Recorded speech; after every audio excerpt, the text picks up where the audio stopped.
My name's Noah, I'm 32, and I've learned that sometimes the worst kind of judgment doesn't come from strangers. It comes from the people who share your blood. I hadn't planned on going to the family reunion this year.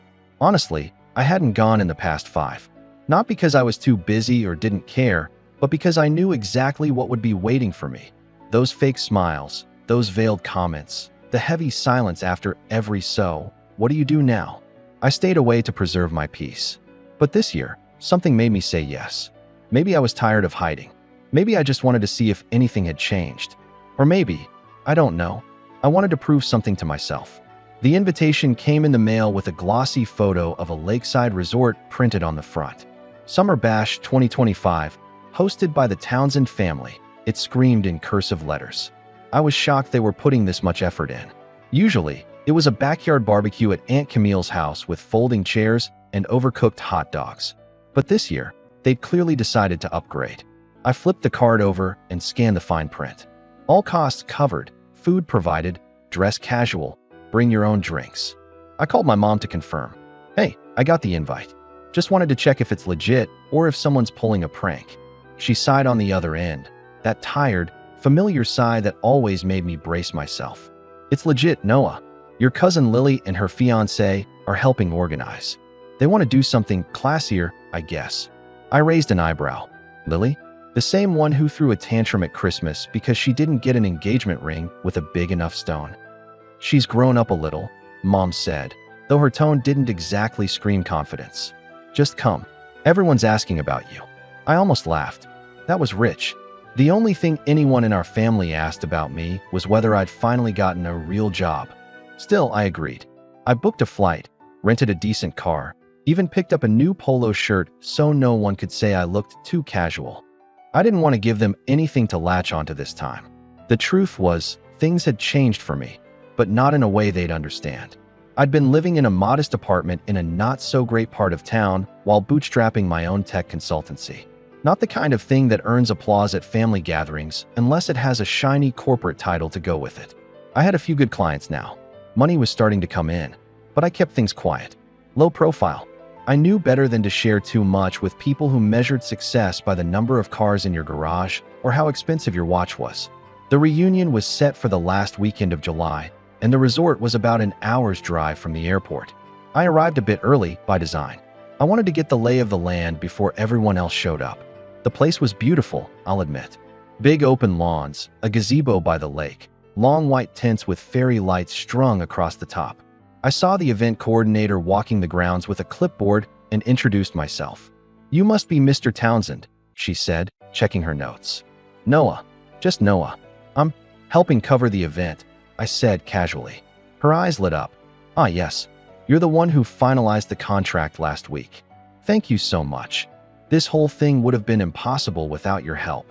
I nodded, waved her off, and kept walking. I didn't need the credit. I hadn't even told anyone I was paying for it.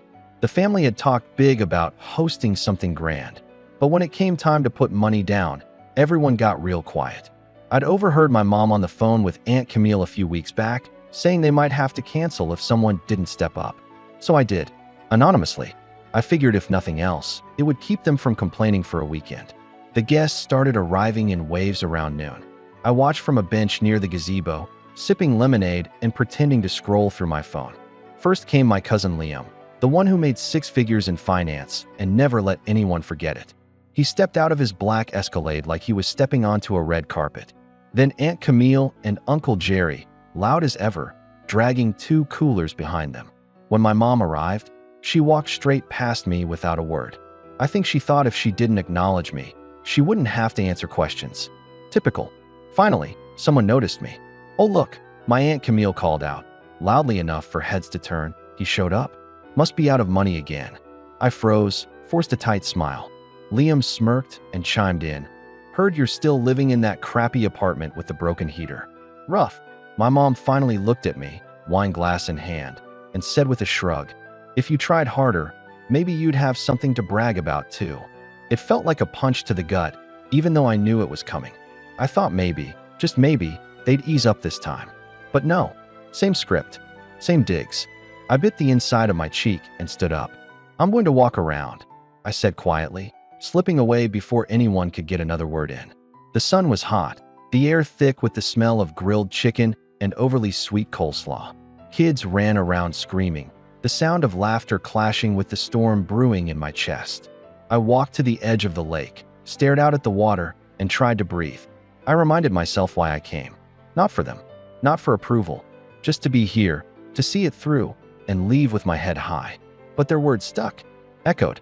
I thought of every night I'd stayed up working, of every bill I'd paid late to keep my company alive. I thought of how I'd bailed out my mom last year when her credit card debt spiraled and she begged me not to tell anyone. I thought of the emails, the missed holidays, the burnout, and how none of it seemed to matter to them. Around 3 p.m., the food was served. Everyone lined up at the buffet tables, laughing, joking, piling their plates. I saw Camille grab 2 slices of pie, one for now and one for later. I saw Liam bragging about his new watch. I saw my mom sipping her second glass of wine, smiling like she belonged in a magazine ad for happy families. I walked back toward the tents, slow and steady. Something in me had shifted. I wasn't angry. I was clear. The event coordinator spotted me near the edge of the crowd. She smiled. Everything going well? I nodded, then leaned in. Hey, could you do me a favor? I said. Go ahead and cancel the payment. The card on file, it's mine. I'd like to pull it. Let them know they'll be covering it themselves now. She blinked, confused. You're sure? The full amount's still unpaid. I smiled, completely sure. She hesitated for just a moment, then nodded slowly. Understood. I'll speak with the front desk. Should I let them know immediately? I glanced back toward the tables. Plates clinked, drinks flowed, and conversations rose to a humming crescendo of entitled laughter and self-congratulation. Nobody even noticed me. Nobody ever really did, until they needed something. No rush, I said. Let them finish their food. I walked away from the coordinator and took a seat on the far side of the tent, behind a row of potted palms, where I could still see everything without being in the middle of it. The heat had softened, and a lazy breeze drifted through the canopy.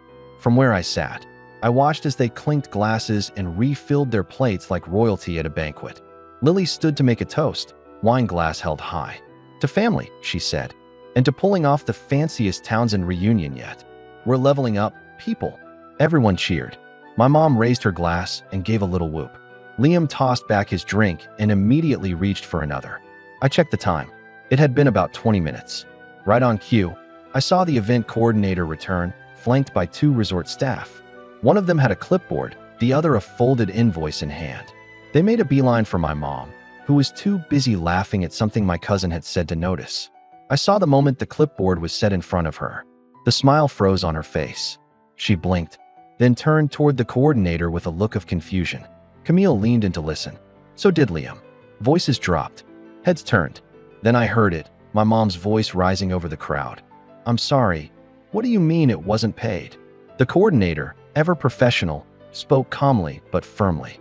The card that was reserving the space was removed from the system this afternoon. Unfortunately, that means the remaining balance for the event, catering, tent rental, staffing, needs to be settled before we continue. My aunt's face turned pink. Wait, hold on. You mean someone was covering this? She turned to my mom. You said it was all taken care of. Liam was already on his phone, pulling up his banking app. You've got to be kidding. I didn't bring my wallet. I thought this was a done deal. My mom stammered. It was taken care of. I thought it was. Who was paying for it? They looked around. That's when I stood up and casually walked over, hands in my pockets, not rushing, just strolling. The moment I emerged from behind the palms, all conversation stopped. Even the kids quieted down. I could feel every pair of eyes on me, confused, cautious, calculating. I stopped in front of the table where my mom, Camille, Liam, and a few others sat. I tilted my head and smiled. What's going on? Camille was the first to speak.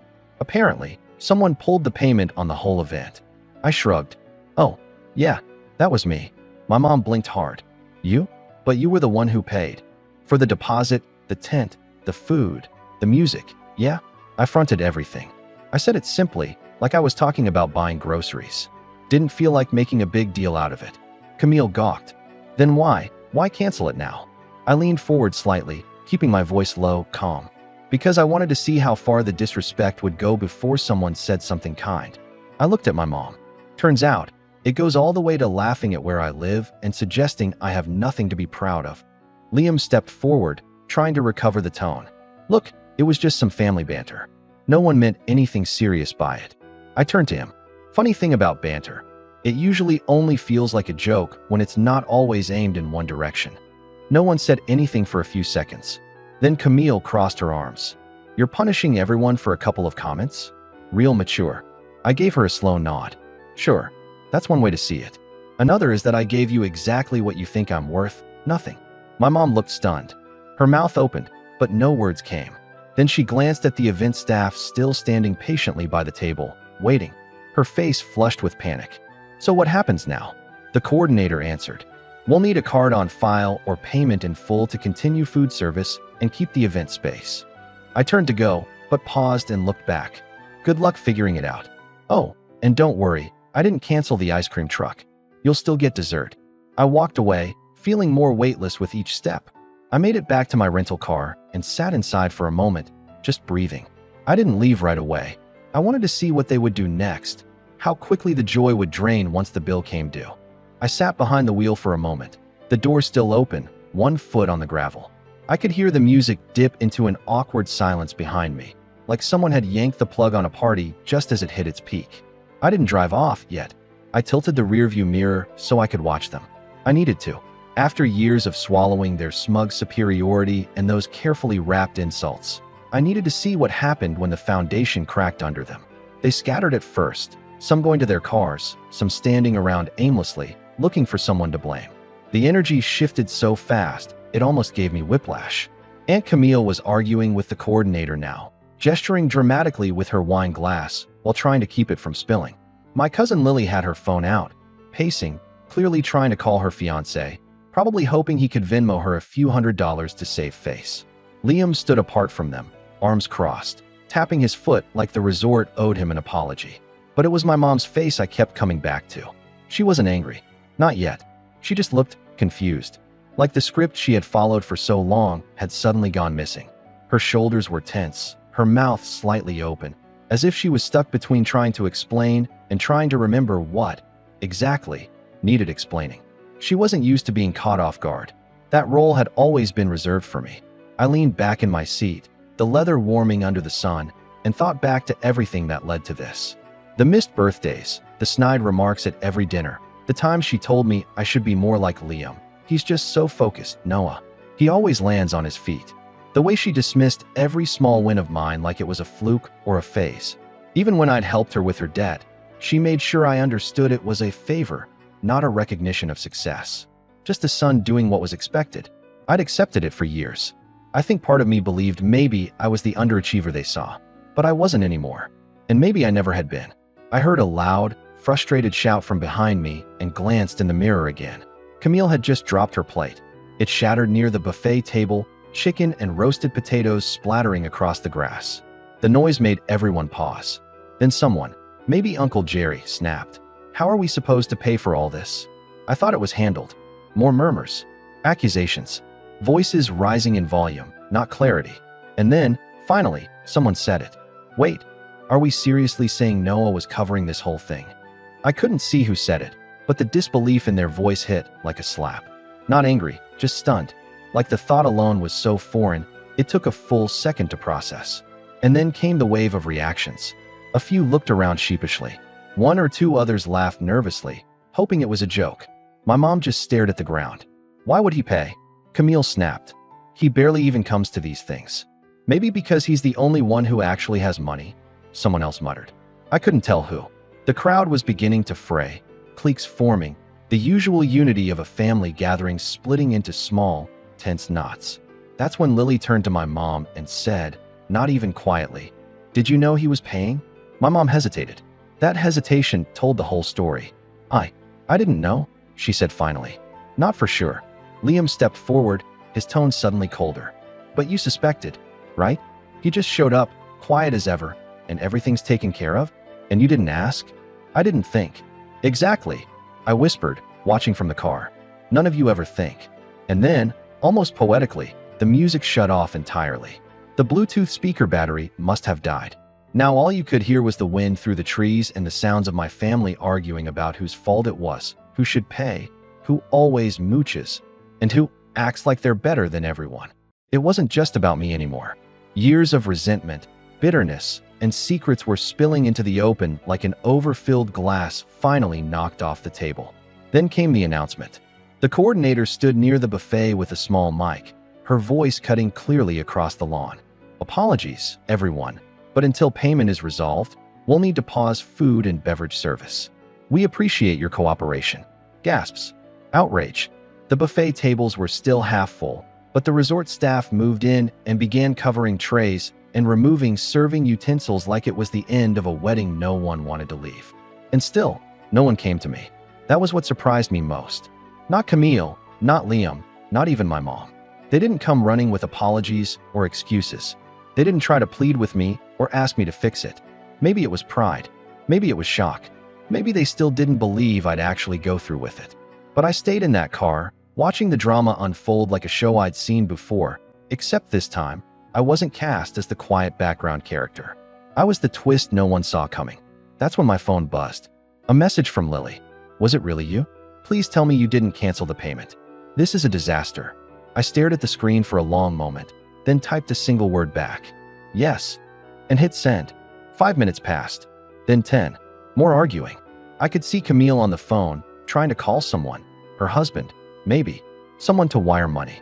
My mom sat on a lawn chair, arms folded, looking like a balloon with all the air let out. For the first time in my life, she looked small. Then, finally, someone broke from the chaos and walked straight toward me. It wasn't who I expected, and it definitely wasn't to apologize. It was Liam. Out of all the people who could have come over, he was the last I expected. He walked with that same overly confident strut he'd had since high school, but this time it was slower, more measured. He was trying to keep up the act, but the cracks were visible. I watched him approach in the rearview mirror, debating whether to step out or let him talk through the window like some panicked solicitor. I rolled down the window before he had to knock. "What's up, Liam?" He leaned on the car door, arms crossed. "You really pulled the plug on the whole thing?" "Yep," I said, calm and even. He squinted, trying to read my expression. "Look, I get it. You're mad. You wanted to make a point. Fine. Point made. But people are upset. They're looking to me to fix this. Camille doesn't have the funds on hand. Mom's car just got declined. This thing is about to blow up into a full meltdown." I nodded slowly. "And?" He looked stunned. "And I'm asking you to fix it." I didn't say anything right away. I just looked out at the chaos behind him. Aunt Camille yelling into her phone, Lily pacing and snapping at a staff member, the kids sitting confused near the now empty dessert table, asking when the cupcakes were coming. Then I looked back at Liam. "You want me to fix it after what everyone said?" He exhaled through his nose, visibly trying not to get snappy. "Come on, Noah. You know how this family is. People talk. You can't take every little thing so personally." I stared at him, deadpan. "You called my apartment a dump. My mom said I have nothing to be proud of." Camille openly mocked me. "You all treated me like a parasite, and you want me to fund your party so you can keep laughing at me between courses?" He shifted uncomfortably. "Okay, that was out of line. But let's be real. You've always kind of made it easy." I blinked. "Excuse me. You disappear for years. No updates, no job title anyone can understand. You show up looking like you just got off a bus." "I drove a rental," I said sharply. He waved that off. "Fine, but you acted like a guest, not someone footing the bill. It's like you wanted to be treated like a martyr." That's when I stepped out of the car. I stood face to face with him, not raising my voice, just letting my words cut clear. I didn't disappear. I was building something. Something you all mocked because it didn't fit your narrow definition of success. I've been busting my ass for years trying to get a business off the ground while covering Mom's debt and paying for things no one else even knew about. He looked taken aback. "What debt?" "Don't worry about it," I said. "It's covered now. But I'm done covering for everyone, financially and emotionally." Liam looked away, finally out of comebacks. I could see it on his face, the realization that they'd misread me. For years. All of them. I stepped past him and walked toward the tent. Heads turned. Conversation stopped. I stood near the buffet tables, raised my voice just enough to command the space. "I know most of you didn't realize this, but I covered the cost of this event. The deposit, the food, the rentals, everything. I did it quietly because I thought, maybe if I just showed up, things would be different. Maybe if I contributed without needing recognition, I'd finally be seen as part of the family again. But all I got was the same condescension and judgment. So yes, I canceled the payment. Not out of spite, but out of self-respect. And I'm not fixing it. There was silence. For a long beat, no one said a word. Then my mom stood up, slowly. Her expression unreadable. "Noah," she said, "why didn't you just tell us?" "Because you wouldn't have believed me," I replied, simply. "You never have." She took a step forward. "I didn't know you were struggling. I thought you didn't want to be part of things anymore." I laughed, bitterly. "You thought I didn't want to be part of things? I used to call you just to chat. You'd rush me off the phone. At holidays, I'd get a stocking with socks while Liam got designer watches. I was always the afterthought. Eventually, I stopped showing up because it hurt too much to pretend I was welcome." Her eyes began to well up. But I didn't stop. I worked from a tiny apartment with a broken heater to build something on my own. And I did. I have clients now. I have freedom. I have peace. And none of you know that, because you never bothered to ask. Lily piped up from the side. "You should have said something." I did, just not loud enough for any of you to hear. That landed harder than I expected. There was a long, pregnant pause. Then Aunt Camille scoffed. "So what? We're all supposed to apologize now?" I looked her dead in the eye. "No, you don't have to, but I'm not funding this show anymore. And if that makes me the villain of the day, so be it." I turned to go. That's when my mom's voice cracked across the tent again. "Noah, wait." I stopped. She walked toward me, slowly, almost cautiously. She looked so much smaller than I remembered. Maybe because I wasn't the same, either. I'm sorry," she said. "I didn't realize how much I hurt you. I thought I was being hard on you because I wanted you to succeed. I didn't see that you already had." That hit harder than anything she could have yelled. I nodded. "Thank you for saying that." She reached for my hand. "Can you stay? Even if you're not paying for it. I want you here." I hesitated, looked around at the still awkward crowd. Some averted their eyes. Others watched me, unsure what to say. "I'll stay for the dessert," I said lightly. I did promise the ice cream truck. A few chuckles broke the tension. It was the first time all day anyone laughed with me. The coordinator returned shortly after, informing everyone that unless payment was provided, the event would be winding down. Aunt Camille grumbled, pulled out her phone, and began making urgent calls. Meanwhile, I sat with the kids, helping them build towers out of melting popsicle sticks. For once, I wasn't background noise. I wasn't the failure. I was just Noah. Later, when the sun dipped low and the guests began to pack up early, I stood near the gravel drive, hands in my pockets, watching the tail lights disappear one by one. My mom came up beside me. "You know," she said quietly, "we could use someone like you to help plan the next reunion. If you'd want to." I smiled, not bitterly this time, just warm. "Maybe, as long as I'm not footing the bill." She laughed. "Deal." And with that, I climbed into my car and drove away, not out of spite, not in defeat, but finally, in peace. They had tried to reduce me to a punchline, but I rewrote the story. And this time, I was the one holding the pen.